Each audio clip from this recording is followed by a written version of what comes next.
Aldım.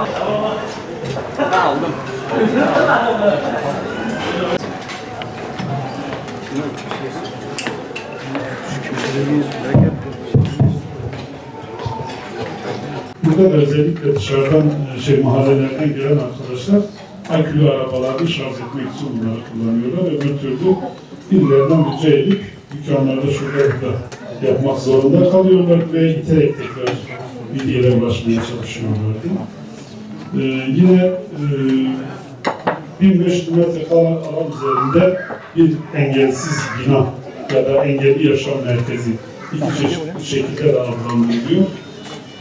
Bir ihalesini de yaptık, diğer testleri her şey tamam. İnşallah önümüzdeki bahar sezonuyla birlikte kısa sürede tamamlanmasını planlamışız. İnşallah aynı sezon içerisinde yani sonbahar, 2019 sonbaharda tamamlanarak engelli kardeşlerimizin istifadesine sunulacak. Bu tesiste, bu yaşam merkezinde eğitim sınıfları var, spor alanları var, kütüphane var, konferans salonları var, engelsiz oyun parkı var, yine engelsiz araç parkı var, eğitmen odası var. Bu sporculara yönelik soyunma odaları var, ileri ve teknik servis odaları var, kafeteryalar, RC'ler var. Kısacası sabah arkadaşlarımız oraya gelecekler, akşama kadar hiçbir engelle karşılaşmadan hem eğitim faaliyetleri hem birbirleriyle etkileşim hem diğer faaliyetleri burada yapma, spor faaliyetleri yapma imkanına sahip olacaklar. Yine burada kurslar verilemek suretiyle onlardan belli sınavlara hazırlanan insanlarımız oluyor. Dil yeteneği olanlar dil öğreniyorlar. Onlara yönelik de bir çalışma olacak. Bunun dışında son olarak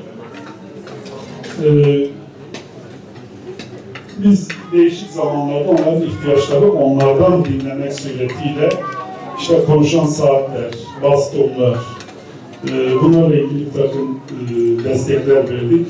Bunun dışında bir engelli dernekleriyle beraber bir proje yaptık. Şu anda hala orada faal devam ediyor Yeşilyurt Mahallesi'nde. Onların kira yardımlarını veriyoruz. Oranın donanımı ile ilgili bir takım şeylerimiz oldu. Çok fazla teferruata girmek istemiyorum ama şu ana kadar yaptığımız genel şeyler bunlar. Bunları yaparken hiçbir zaman biz engellinin ihtiyacı budur demedik. Genellikle onlarla konuşarak, onlarla istişare ederek bunları tespit ettik. O yüzden de bir öncelik sırası oluşturduk. Elbette ki bu konuda eksiklerimiz hala var. İnşallah bu dönemden sonraki arkadaşlarla bu kardeşlerimize aynı duyarlılığı gösterip bundan sonraki ihtiyaçları konusunda onlara destekleyecekler. Hepinize afiyet olsun. Allah'a emanet olun.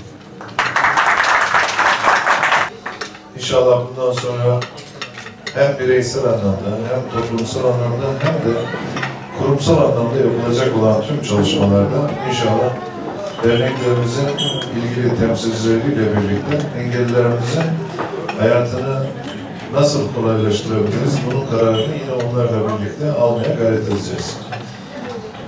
Elbette böyle bir hayatı sürdürmek hakikaten zor, meşakkatlidir. Ama Türkiye Cumhuriyeti Devleti'nde özellikle son yıllarda devletimizin almış olduğu kararlar çerçevesinde engellilerle ilgili farkındalık oluşması, onların hayatın içerisinde yer alması noktasında olumlu gelişmeler de malumunuz olduğu üzere olmuştur.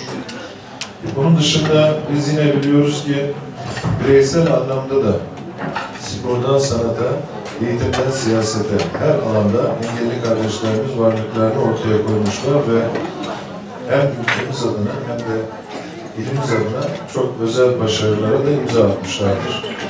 Dolayısıyla hayatın içinde olmak,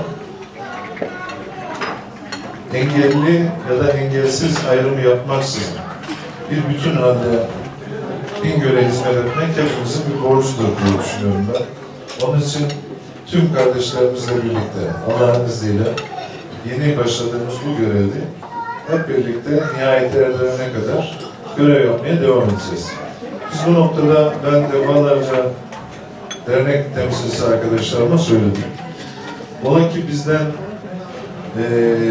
talep gelmeseydi, sizlerden ricamız yapılan tüm çalışmalarda, projelerde yer alacak şekilde en azından engelli kardeşlerimizin de engellerini ortadan kaldırmaya dönük projelere destek olabilirlerse seviniriz. Bizimle birlikte olurlarsa biz mutlu oluruz. Allah nasip ederse bundan sonraki süreçte hem kurumsal anlamda hem de bireysel anlamda ziyaretlerimizi devam ettireceğiz inşallah. Sizin sorunlarınızı sizlerden dinlemek en önemli ve öncelikli konumuz olacak. İnşallah engeli bir zihinlerimizde aşarsak, ben toplumsal anlamda bir engelin kalacağını zannetmeyenlerden. Dolayısıyla bu noktada sizin problemlerinizin çözümü için her aşamada sizinle birlikte olacağımızı şimdiden taahhüt edelim. Hepinize tekrar afiyet olsun diyorum. İnşallah daha uzun zamanlarda birlikte olacağız.